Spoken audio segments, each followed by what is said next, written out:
Една од најстарите куќи во Штипско Новосело, куќата на Личкови, доби сосема нов лик. Реконструкцијата на фасадата го врати автентичниот лик на архитектурата која е карактеристична за градот Подисарот.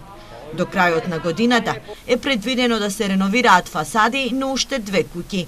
Покрај промоцијата на оваа фасада која што е завршена, се издвоени средства од 1.200.000 денари.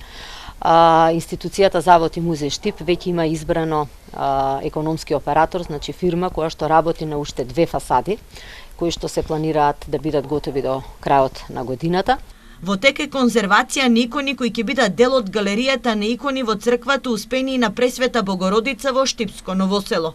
Новата галерија, за која Министерството за култура издвои околу 3 милиони денари, ќе биде промовирана 19 декември, кога е и празникот на градот Свети Никола. Во тој галериски простор ќе бидат изложени многу значајни вредни икони, досега се конзервирани 90 икони.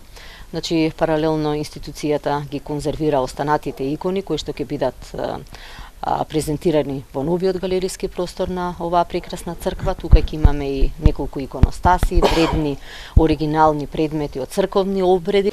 Министерката за култура денес во Штип присуствуваше на отварање на сајмот на книга, а ја посети и црквата Свети Спас, која датира од 14 век, каде е завршена конзервација на фрескоживописот и на камените плочи во дворот.